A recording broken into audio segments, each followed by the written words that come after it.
Et donc, on va essayer sur un thème qui est vraiment audacieux, parce que oser parler de la grandeur aujourd'hui, c'est déjà eh bien un acte un petit peu héroïque. Alors, je vous propose de cheminer ensemble sur 4 modalités dans lesquelles, vous verrez, il y a de la cohérence. Alors, d'abord, il faut se souvenir que la grandeur est une dimension de la vie humaine, de la vie humaine. Donc, je crois qu'il faut le rappeler, ça. C'est pas du tout un gadget, c'est pas quelque chose qu'on va rajouter. Ça fait profondément partie de la vie humaine. Ensuite, on examinera pourquoi nous n'osons pas la grandeur. Et on sélectionnera 2 grands motifs, 2 principaux motifs. Ensuite, on examinera pourquoi nous avons de nouveau besoin de grandeur face à l'emprise pharaonique de la technologie, qui fait du gros, mais qui ne fait pas du grand. Et enfin, la question la plus difficile, dans laquelle je me débattrai, mais j'espère que vous allez m'aider, comment penser la grandeur, comment la dire à l'âge de la numérisation? Et ça, c'est évidemment le point le plus difficile. Mais le plus inspirant, et peut-être le premier, la grandeur fait intégralement partie de la vie humaine. D'abord, eh bien, l'homme s'est mis debout, dans le sens de la hauteur. Ah, vous allez me dire que je n'y étais pas. Quand il s'est mis debout, quand il a libéré ses membres supérieurs, je n'y étais pas, c'est vrai, je l'avoue, je n'étais pas chercheur à cette époque. Mais il y a une chose que l'on sait, c'est qu'en même temps qu'il se met debout, il enterre ses morts. Et par conséquent, ça veut dire quelque chose de profond, ça veut dire qu'il sait tout de suite que la vie humaine s'agrandit dans une vie collective. C'est-à-dire de la même façon qu'il y a une espèce humaine vivante, il y a une espèce humaine morte, et que eh bien, la vie humaine est une épreuve qui s'expérimente dans en quelque sorte, dans l'agrandissement. En quelque sorte, la tâche vitale de l'humanité, c'est de grandir en humanité. En quelque sorte, voilà cette prise de conscience qu'on n'est pas un individu, mais une communauté d'individus avec un destin. Et quand on s'intéresse à la mort, c'est qu'on veut la doubler, la dépasser, franchir le cap de la mort, ne serait-ce que par les enfants, par l'œuvre, par la possibilité de laisser quelque chose après soi. Donc la grandeur fait déjà partie de la vitalité humaine. Mais remarquons, deuxième point, si vous voulez, que nous sommes entourés de grandeur. Les monuments, les cathédrales, aux États-Unis, il y a des grands buildings. Nous admirons dans les autres cultures la grandeur que chaque culture se donne et se représente. Bref, c'est dans le surhumain de ces grandes œuvres, de ces œuvres extraordinaires, que l'on découvre que c'est vraiment humain. Et à une échelle plus grossière, si vous voulez, je sais que dans mon temps, quand j'étais jeune, il y a un certain temps, on disait qu'une femme est égale à un homme quand elle lui est supérieure. Il paraît que c'est Heidegger qui a dit ça. Une de mes copines qui avait le bonheur de le connaître me l'a rapporté, ou alors bon. Mais voilà, effectivement, c'est dans le sentiment de la puissance de faire plus que soi que l'on reconnaît inévitablement l'humain. Et puis, encore un point, la hauteur est le point de vue absolument indispensable pour voir loin. Et surtout quand il s'agit de voir l'avenir. Alors les économistes disent qu'on a besoin de vision en économie. Mais c'est vrai aussi chez un enfant. Lorsque on demande à un enfant ce qu'il veut faire quand il sera grand, il est rare qu'il réponde « mourir comme tout le monde ». En général, il dit « je veux être médecin, je veux être avocat, je veux être pompier ». Il grandit en quelque sorte sa propre existence en l'augmentant d'un imaginaire porteur. Parce que ce qu'il veut faire, ce n'est pas arrêter sa vie dans son métier. Et ça, c'est très important du point de vue professionnel. C'est au contraire aller explorer les possibles qui n'ont pas encore vu le jour et donner de l'allongement, de la grandeur et de la hauteur au métier qu'il voudrait emprunter. Et puis, la grandeur est un point de vue moral incontournable. Chacun de nous fuit la petitesse, la bassesse, la vulgarité, l'iniquité, l'ignominie. Eh oui, c'est absolument indispensable du point de vue moral. Platon disait que, quand il parlait de l'amour, Platon parlait volontiers de l'amour, de l'éros, il disait qu'il y avait l'Aphrodite céleste et l'Aphrodite vulgaire. Quand on est femme dans le métro, on sait ce que c'est que l'Aphrodite vulgaire, on se fait pincer les fesses. Ça, c'est l'Aphrodite vulgaire, c'est bas. L'Aphrodite céleste, c'est la carte de tendre de monsieur qui met 3, 4, 5 ans à conquérir le cœur de la belle. Il monte. Mais tout simplement, si on veut prendre un exemple un peu chevaleresque, moi je sais que j'avais adoré quand j'étais enfant, dans Cyrano de Bergerac, la tirade des non-merci. Vous connaissez la tirade des non-merci? Voilà. Et qui se termine par ne pas monter bien haut peut-être, mais tout seul. Et ça, évidemment, n'importe quel enfant, quand vous lui présentez ça, waouh, le cœur y va, enfin, c'est quelque chose qui... Et puis, chaque type de civilisation, ou chaque moment de la civilisation, définit sa propre grandeur. À l'époque des chevaliers, Rodrigue, as-tu du cœur, tout autre que mon peur l'éprouverait sur l'heure. Et qu'est-ce que ça veut dire? Ça veut dire que je dois être capable de mettre mon honneur au-dessus de ma vie. Vous savez que ça allait tellement loin qu'on a été obligé d'interdire les duels, parce que c'était toute une génération qui se tuait. Les messieurs, vous savez, ça a l'honneur un petit peu chatouilleux. D'accord? Et par conséquent, ça se tue vite, trop vite, et ça perd la jeunesse. Alors évidemment, quand vous regardez plus que les vieux et que vous avez les jeunes qui s'entretuent, mais enfin voilà, c'est quand même quelque chose de fort de dire ce que je vaux peut se montrer par ma propre mort. Et c'est très... mais même la société bourgeoise a défini sa grandeur. Et le philosophe que j'ai beaucoup étudié, qui s'appelle Kant, en général, ne fait rigoler personne, celui-là, a dit une chose que je trouve magnifique. Il a dit qu'on doit mériter sa vie. Et ça, pour moi, définit la grandeur de la bourgeoisie. Qu'est-ce que ça veut dire? Ça veut dire qu'il faut produire ses propres talents par la force du travail. Et ça, pour moi, c'est vraiment, ça correspond à la valeur de ce qu'est l'entrepreneur à cette époque, au XVIIIe siècle. Puisqu'il faut avoir le courage d'entreprendre, le courage de risquer, et c'est dans le courage de risquer qu'on révèle les talents qui sont dans l'homme et les possibilités qui sont dans l'homme. Et puis, alors j'ai travaillé ça beaucoup plus récemment, j'ai appris que le socialisme français,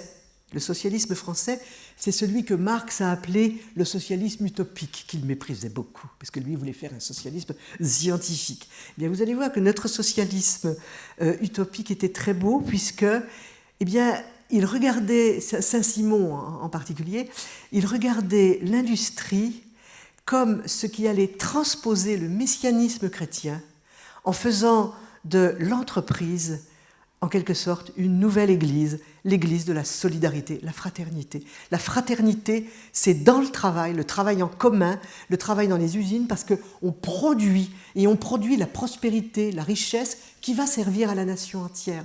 Et cet aspect religieux ou quasi-religieux de la production industrielle, et Musso vient d'écrire un livre qui s'appelle « La religion industrielle », est quelque chose que l'on a oublié, mais qui fait de la grandeur. Et vous savez que la passion, la passion d'être ouvrier, la qualité, ça se voit très longtemps, puisque ça vient de faire, enfin ça a fait il y a 30 ans maintenant, le drame du petit Grégory, puisque quand dans la famille il y en a un qui se permet de ne plus être ouvrier, qu'est-ce qu'il ne se croit pas? Ça c'est la fausse grandeur, mais nous, les ouvriers, nous sommes les vrais grands, on produit cette grandeur. Eh bien, la grandeur ne nous quitte pas de toute façon, puisque j'entendais beaucoup, il y a quelques années, oui, les jeunes aujourd'hui, ce sont des égoïstes, ce sont des gens qui ont été faits dans le coton, dans le confort, jamais ils seraient capables de faire le service militaire. Eh bien, après le désastre du Bataclan, beaucoup de jeunes ont souhaité s'engager. C'est quelque chose, voilà. Donc, ne faut pas trop vite condamner la jeunesse parce qu'on en voit. Bien sûr, elle a le casque, elle a l'air tout de suite un petit peu inertiale, mais bon. Bref, voilà, elle aussi sait oser quand il le faut. Alors, voilà, donc la grandeur, elle fait partie de nous. Le seul problème, et ça va être notre deuxième moment de réflexion, le seul problème, c'est que, eh bien, il y a des moments où on n'ose pas. On a honte. On a honte d'avoir envie de grandeur. On a honte de vouloir être grand. Alors, on a honte. Pourquoi ? On a honte pourquoi ? Alors, il y a sans doute beaucoup de raisons. Si on cherche les principales, il y en a une. Alors, soyons clairs. On a raison de détester la grandeur quand elle se confond avec l'arrogance, le mépris ou la domination. D'accord ? Mais ce n'est pas de cela qu'on a parlé jusqu'ici encore. On a parlé de la grandeur comme ce qui fait qu'on se lève le matin et qu'on se tient debout. Si on ne regarde pas en haut, on tombe. Alors, ce qui donne un petit peu honte ou gêne face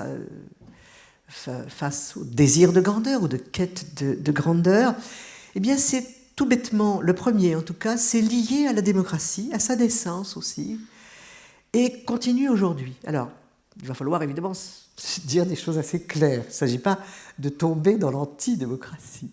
Non, mais il y a deux versants de la démocratie. Il y a la démocratie qui élève, il y a la démocratie qui abaisse. N'importe qui fait la différence. Et ça, le premier à l'avoir observé, Tocqueville, qui revient en force en ce moment, je ne sais pas si vous entendez, on l'a mis en théâtre maintenant, Tocqueville, et puis elle a une langue magnifique, c'est beau, enfin c'est robrifiant, quoi. Tocqueville l'avait tout à fait dit, il y a deux égalités. Il y a l'égalité qui élève, c'est la grande égalité, c'est l'égalité noble, c'est l'égalité qu'on trouve dans la naissance de la République avec Condorcet. Il s'agit de faire en sorte que tous les enfants deviennent grands, beaux et forts. C'est le rêve de tout enseignant. C'est d'élever à l'égalité, de rendre égal ce qui ne l'était pas. Mais il y a aussi une autre égalité, celle qui abaisse. C'est l'égalité qui est née du ressentiment, c'est-à-dire je ne veux pas que l'autre ait plus que moi. Je ne veux pas qu'il soit plus intelligent, je ne veux pas qu'il soit plus fort, je ne veux pas qu'il soit plus beau, je ne veux pas qu'il soit plus riche, je ne veux pas qu'il soit plus jeune. Ça, c'est l'égalité du ressentiment.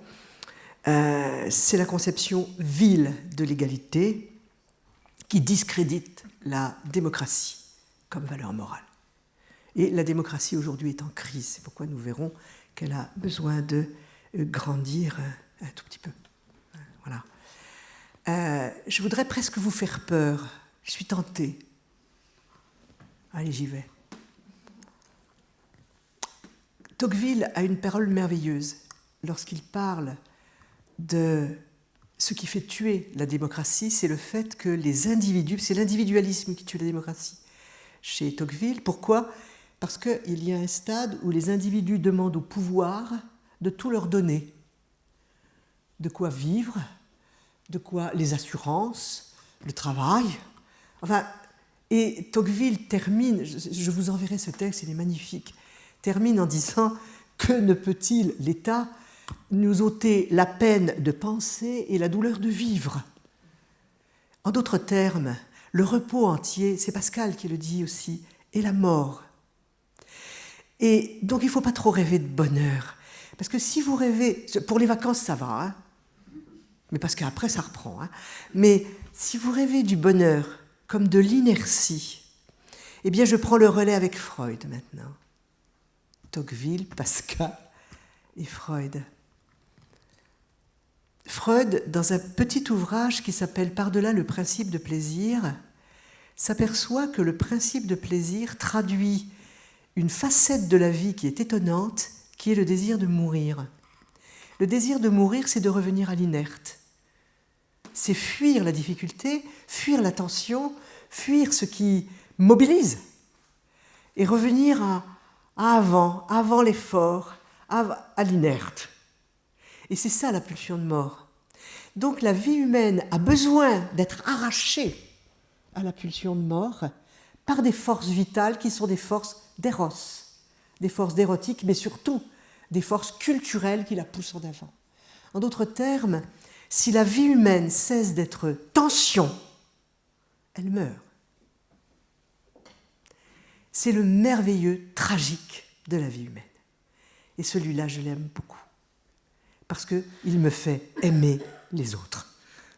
Parce que tout être humain a en lui cette déchirure, cette tension, cette impossibilité de se réduire à rien.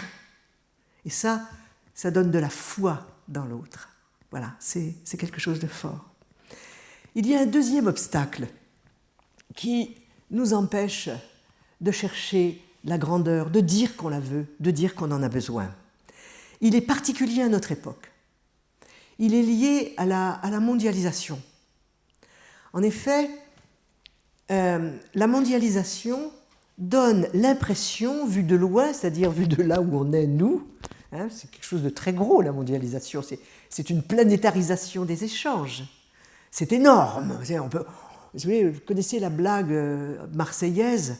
On a vu un sanglier qui était tellement gros qu'il fallait se mettre à deux pour le voir en entier. Bien, la globalisation, il faut vraiment se mettre à plusieurs pour la voir en entier.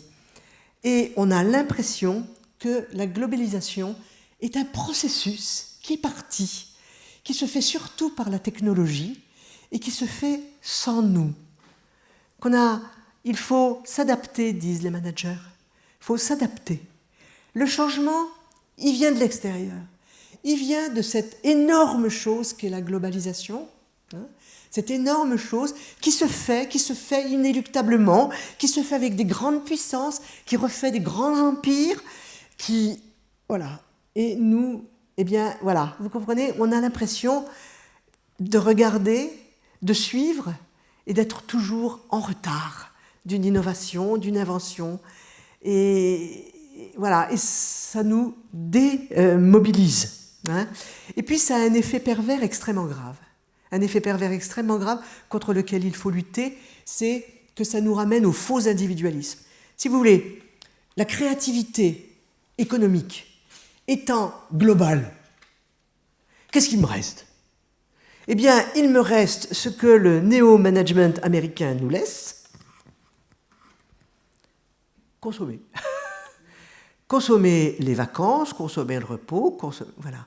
Un individualisme ratatiné, rapetissé, qui nous réduit à n'être que nous-mêmes, sans rien d'autre, sans envergure, sans dimension.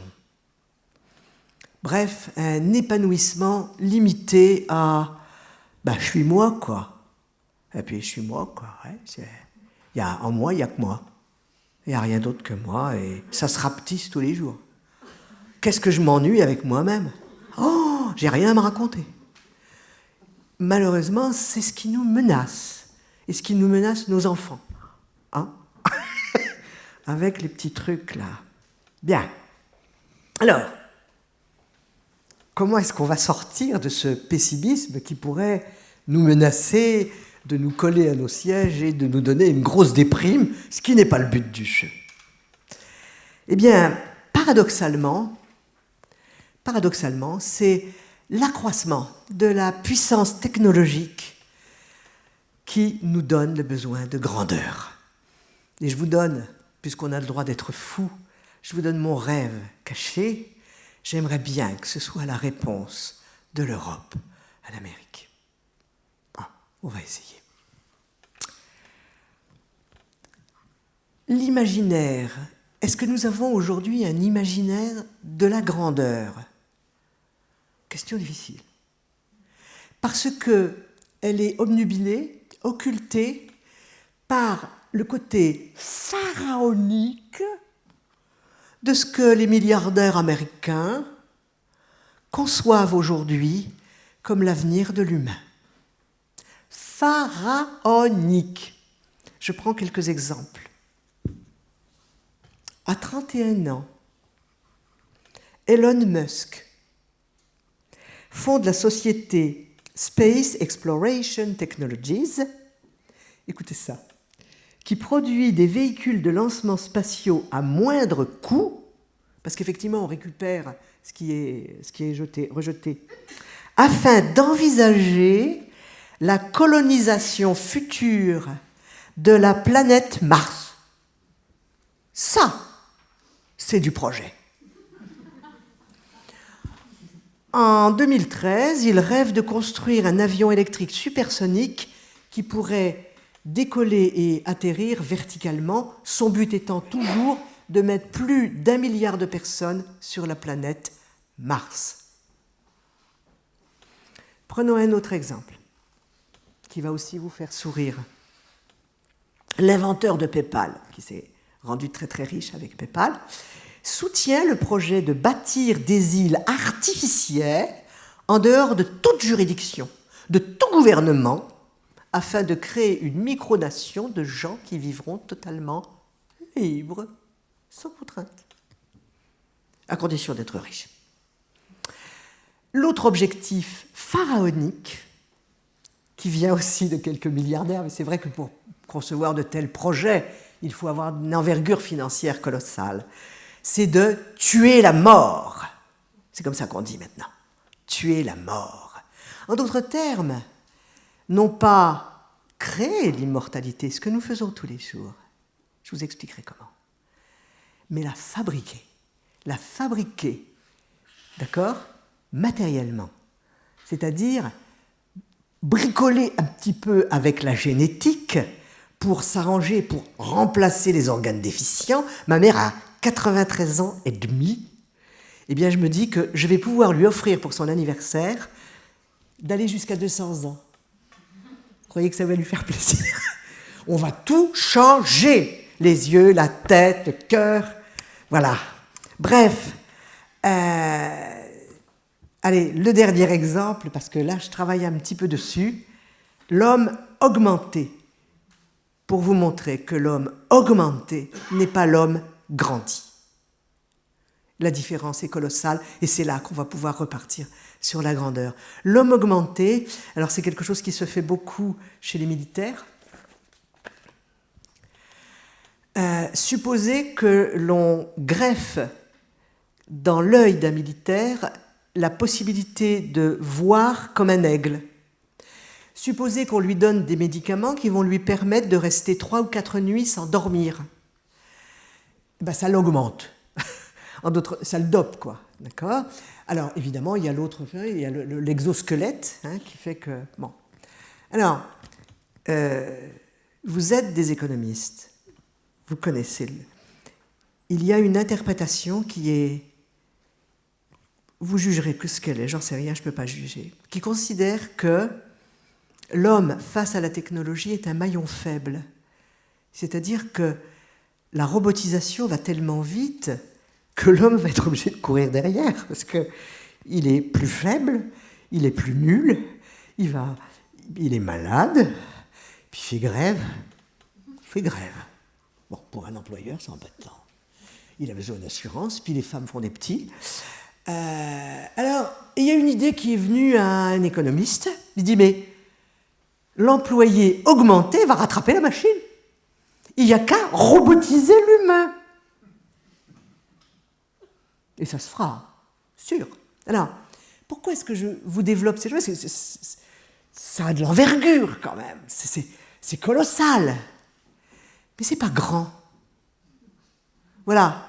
Alors, qu'est-ce qui fait que c'est pas grand? Non, mais je me suis cassé la tête pour trouver la différence, hein, parce que c'est pas évident, si vous voulez. D'accord? Alors, qu'est-ce qui distingue la grosseur de la grandeur? Alors, l'explication que je vous propose vous fait faire un détour un petit peu métaphysique. Mais je vous connais, vous êtes très fort en métaphysique. La dernière fois, il y avait même un monsieur qui avait inventé un truc qui était franchement métaphysique. Voilà. Il faut faire la différence entre l'intelligence et l'esprit.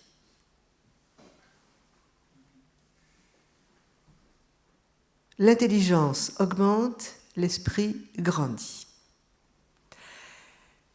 La différence entre l'intelligence et l'esprit que je voudrais, pour pour les équipes, pour le travail en équipe, c'est formidable cette différence. Je travaille beaucoup là-dessus en ce moment.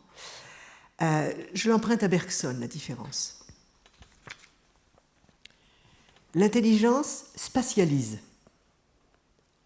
Lorsque vous voulez faire comprendre quelque chose à quelqu'un, vous faites un schéma. Vous spatialisez. Vous lui dites, voilà, ici, tu vois, tu as le patron, puis là, tu as les ouvriers, puis là, tu as... Voilà, vous spatialisez. Hein. Descartes, il a fait des coordonnées, d'accord? C'est-à-dire que si je mange 2 gâteaux, je prends tel poids. Si j'en mange 4, je prends tel poids. Voilà. Il a spatialisé la manière dont on grossit. Mais l'esprit, c'est votre vie intérieure. Essayez de vous souvenir comment vous êtes en vie intérieure. Votre vie intérieure, c'est pour ça que c'est intéressant pour l'économie contemporaine. Votre vie intérieure n'est que mobilité. Alors évidemment, vous allez me dire, ben non, moi je m'arrête. Oui, parce que votre intelligence l'arrête. Lorsque vous voulez vous comprendre, vous vous arrêtez un petit peu. D'accord ? Mais votre vie intérieure, ça n'est que du sentiment. D'accord ? Ce sont des sentiments, je vais dire le mot-clé, qui s'interpénètrent sans arrêt. C'est toute la différence avec l'intelligence. Ça, c'est Bergson qui a découvert ça. Hein ? Ça s'interpénètre, c'est-à-dire que vous pouvez avoir une émotion qui va se combiner avec une autre émotion, qui va rencontrer peut-être un sentiment hostile, et tout ça, ça se combine sans arrêt, ça se combine, ça se décombine, ça se refait. C'est-à-dire qu'à tout moment, vous êtes en état d'avoir de nouvelles intuitions, de nouvelles visions, et vous en fabriquez sans arrêt. Si vous faites un tout petit peu attention, vous en fabriquez sans arrêt.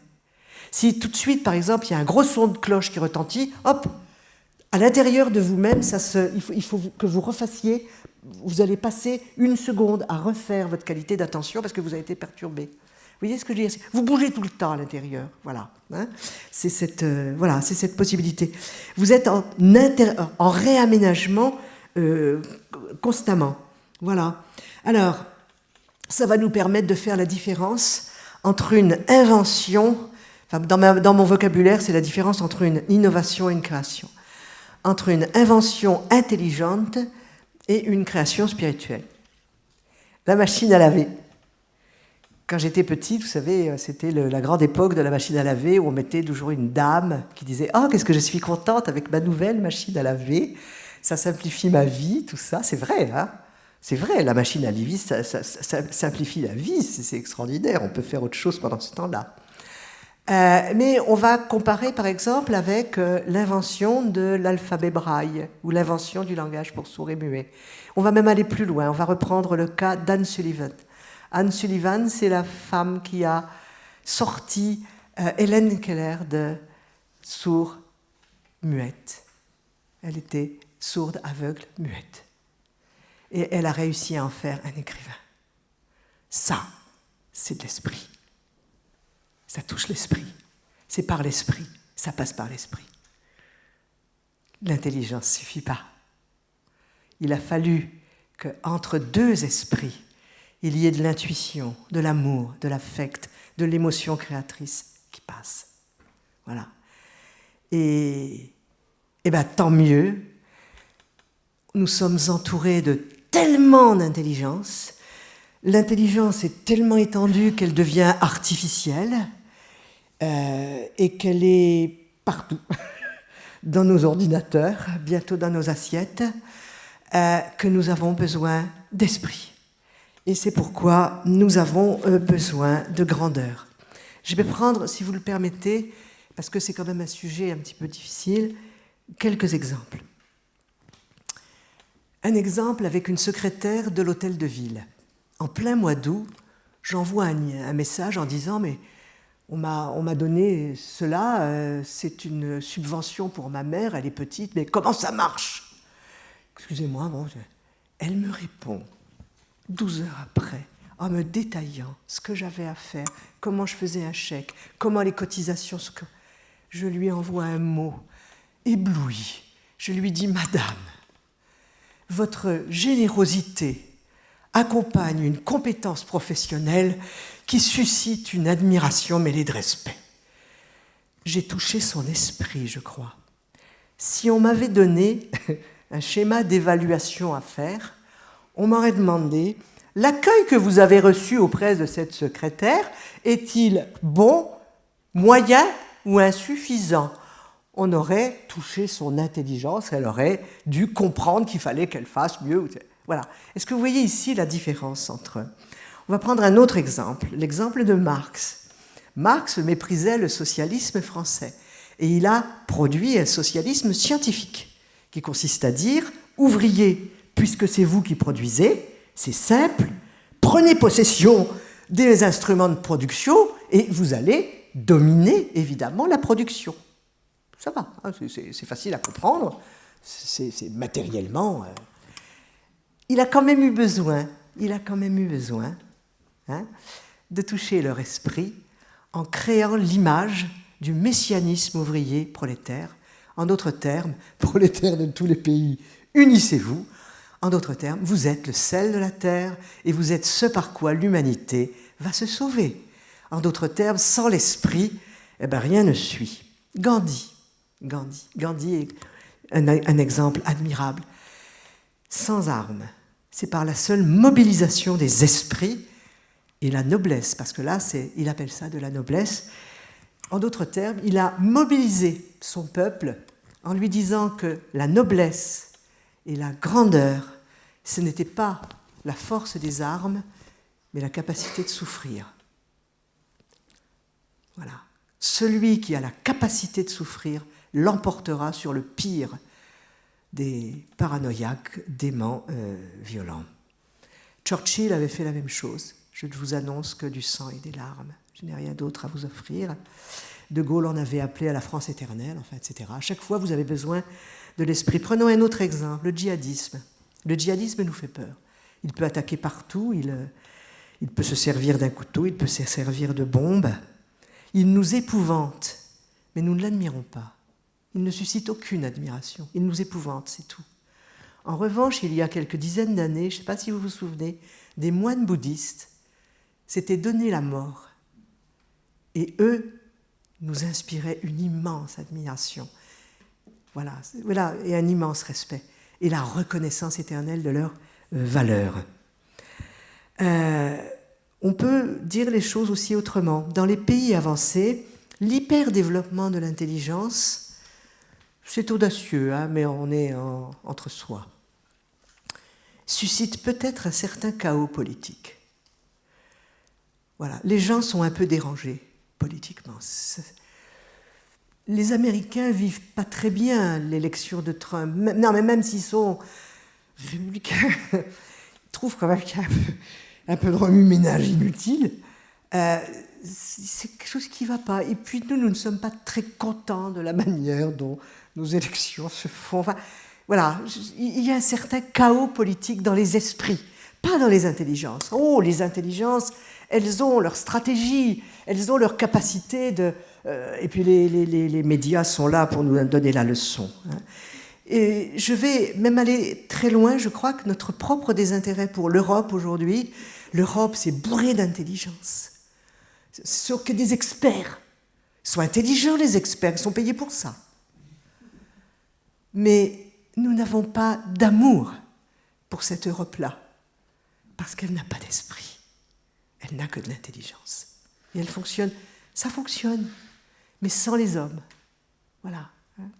Voilà. Alors, je crois qu'on a le droit de le dire, aucune prouesse technologique, aucune découverte scientifique ne peut exister sans être inspirée par un esprit qui la légitime, qui lui donne... Alors, esprit, vous pouvez l'entendre soit au sens anglais mind, soit au sens latin, spiritus.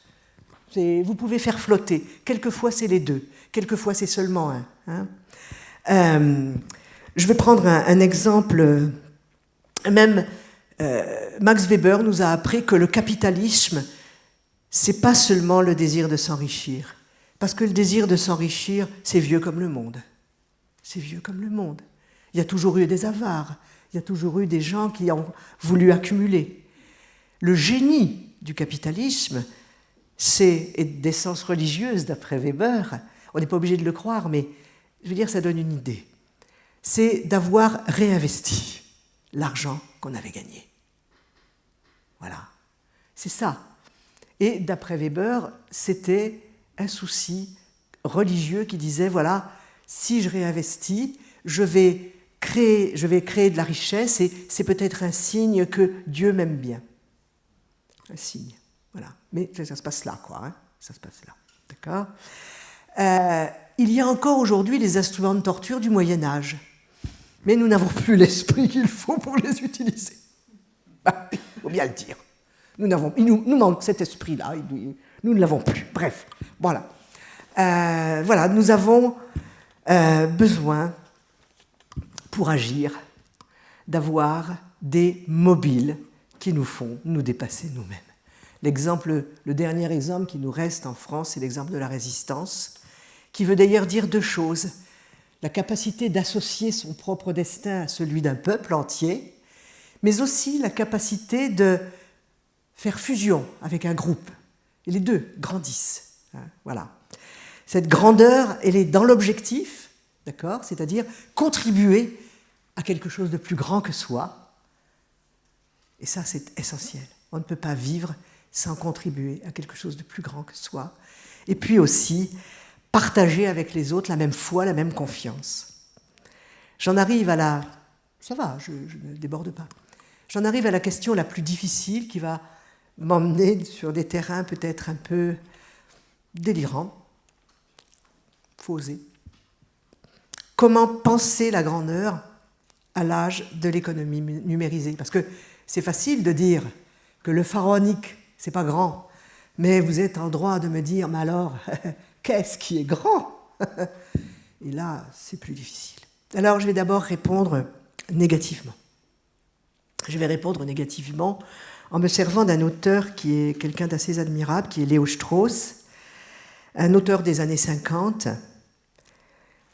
Et Léo Strauss était un démocrate qui avait très bien compris la leçon de Tocqueville et qui avait fort bien compris que la démocratie a besoin de lutter contre elle-même si elle veut rester démocratique, parce que sinon elle tombe dans le rapetissement généralisé, et la finitude et la bassesse et le rien, quoi. Et il nous donne deux témoignages que je voudrais partager avec vous. Comment la démocratie doit lutter contre l'éducation de masse. Et je le dis d'autant plus que j'ai travaillé 45 ans dans l'éducation nationale, c'est de la fidélité à l'entreprise, ça, hein, et que j'ai malheureusement vu une dégradation terrible issue d'une mauvaise compassion qui consiste à dire ces enfants-là qui viennent de milieux pauvres ne peuvent pas s'en sortir. Alors, au lieu de les élever, on va abaisser le niveau. Et je l'ai vu, je vous assure que je l'ai vu. Je l'ai vu d'année en année. Conseil de classe. Il y a 8 enfants chez lui, moi je lui mets la moyenne. Autre conseil de classe. La grand-mère est morte, j'ai mis 10.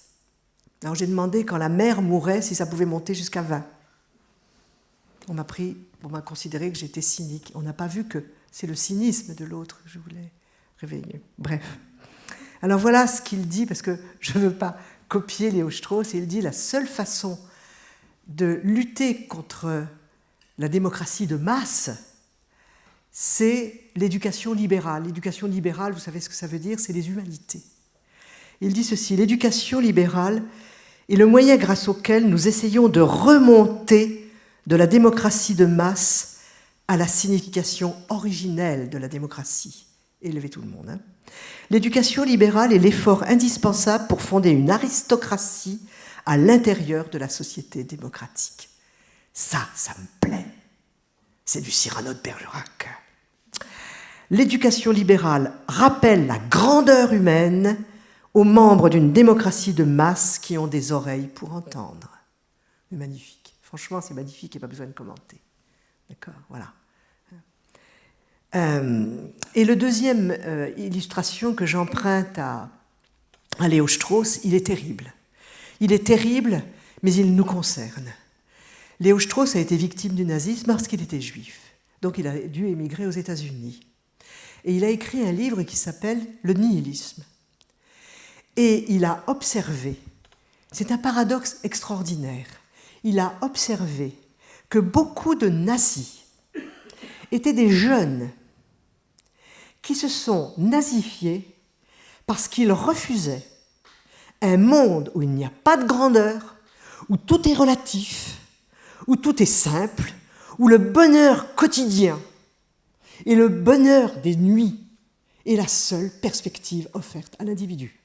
En d'autres termes, le risque d'une société qui ne vit que de médiocrité peut pousser la jeunesse, et on peut entendre aussi le djihadisme, peut pousser la jeunesse à des extrémités folles par souci de grandeur débile, mais au moins, voilà, au moins consacrer sa vie à quelque chose.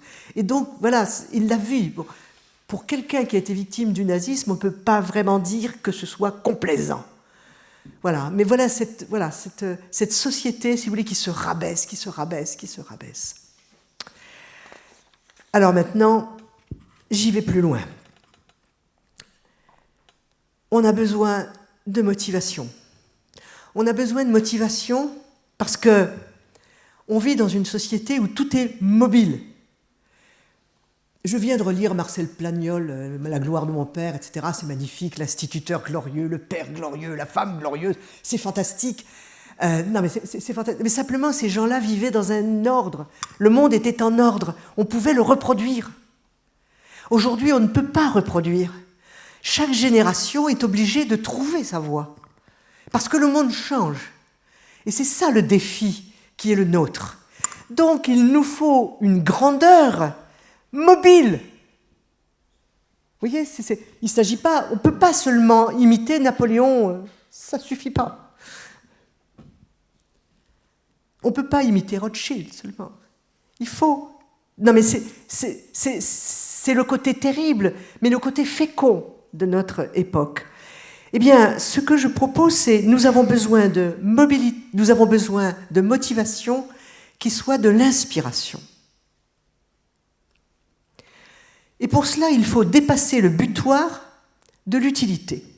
L'utilité, c'est bien d'être utile, c'est bien de rendre service, c'est bien, mais si on limite la production à l'utile, si on limite le service à l'utile, si on limite l'amour à l'utile, vous imaginez épouser quelqu'un, il est vachement utile, il me relit tous mes textes, il me traduit tous mes textes, c'est utile, bon, voilà, c'est un mariage de raison, d'accord ? Non. Allez là, voilà. Eh bien, il y a une grandeur à faire, c'est de faire grandir. Et c'est pour ça que je n'aime pas la compassion, mais je suis fascinée par la générosité. Parce que la générosité est une capacité de faire être, pas simplement de donner des bons conseils qu'on ne suit pas soi-même.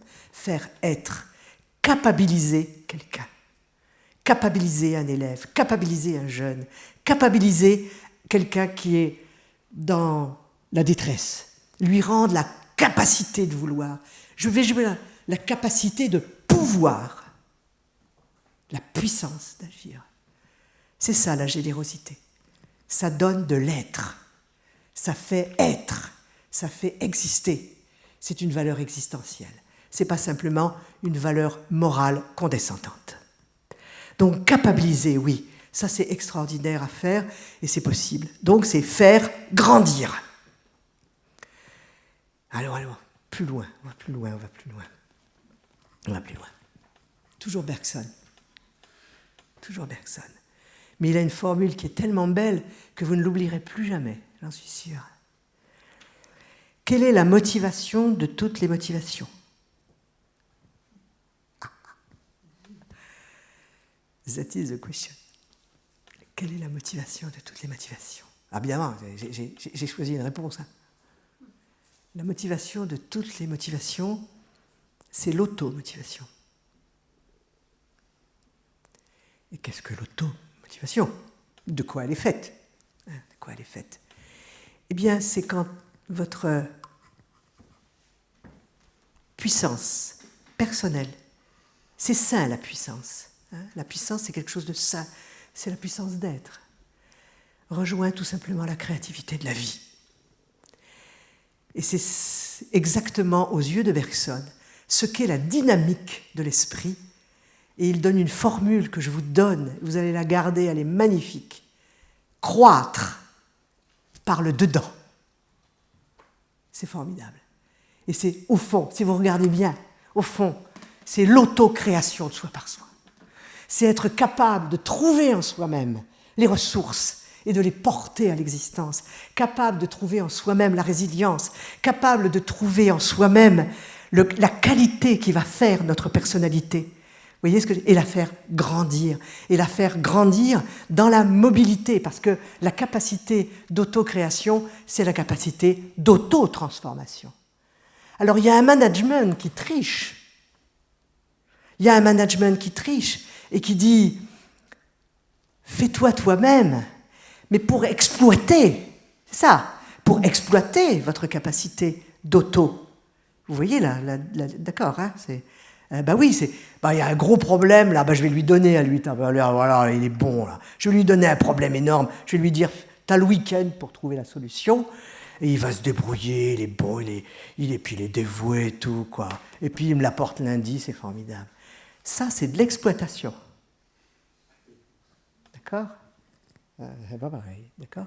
En revanche, lorsque un employé, un travailleur, ou soi-même, trouvons, grâce à notre travail, le moment de l'autocréation personnelle par la production que l'on fait, c'est une forme d'incarnation de l'esprit qu'on porte en soi.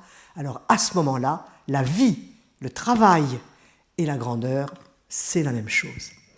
Et je termine sur un délire. Mais j'y crois profondément, hein, je veux dire, j'y crois. Enfin, pour moi, il n'y a pas mieux. D'accord ?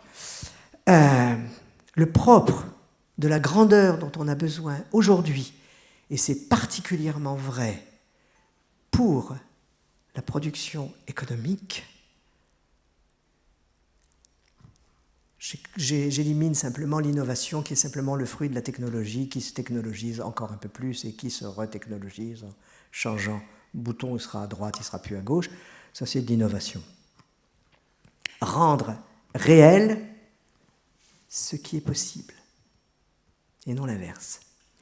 L'industrialisation de l'époque du XIXe siècle, c'était produire du possible au-delà du réel. Aujourd'hui, puisque nous avons des problèmes d'écologie, nous avons des problèmes de destruction, nous sommes obligés de faire de la production créatrice, de la création créatrice et pas de la création destructrice. Il faut rendre réel ce qui est possible. On va prendre des exemples. D'abord, le sculpteur. Le sculpteur, il a un gros morceau de marbre, puis il se dit « Ouh là là, la forme, je vois une Vénus là-dedans. » Donc, voilà, elle est dans la pierre. Il suffit de la rendre réelle avec un peu de travail. C'est vrai aussi, c'est la différence, si vous voulez, entre la sexualité et l'amour. Nous sommes tous des êtres sexués. La réalité sexuelle est là. Mais pour en faire de l'amour, voilà, il faut rendre possible ce qui est réel. Il faut possibiliser l'amour potentiel qui est en nous. Voilà, ça donne évidemment des idées. Moi, j'ai pas moins d'expérience que vous de l'économie, mais récemment, on m'a raconté, parce que j'ai des amis qui ont écrit un bouquin sur l'économie humaine, baisser les coûts de production, c'est bien, c'est intelligent. Ça peut être rentable, mais ça peut être rentable comme une manière de massifier le marché. Mais ça peut être aussi, c'est ce que fait Danone en Inde, ça peut être aussi une manière de donner à manger aux enfants qui crèvent de faim. C'est ce que fait Danone avec des yaourts à 0,05 centimes. Vous voyez ce que je veux dire ? C'est-à-dire que c'est rendre réel ce qui est possible, non, ce qui est possible, voilà. Rendre réel ce qui est possible. Voilà. D'accord ? C'est possible en latence et on peut le rendre réel. Voilà, c'est là-dessus que je voudrais terminer avec vous. Et je pense que faire grandir une collectivité, faire grandir une communauté, eh bien, c'est à mon avis, c'est la capacité pour quelqu'un qui en est l'animateur de provoquer l'automobilisation de ses partenaires, parce que l'automobilisation, l'automotivation, c'est de l'autocréation permanente. Et puisque c'est permanent, ben c'est notre identité narrative, comme dirait Ricoeur.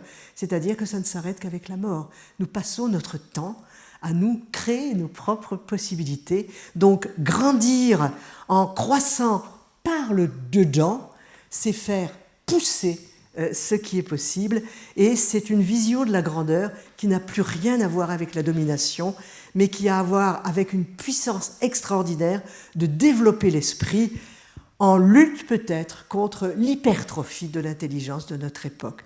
Je vous remercie de votre attention et j'attends vos questions.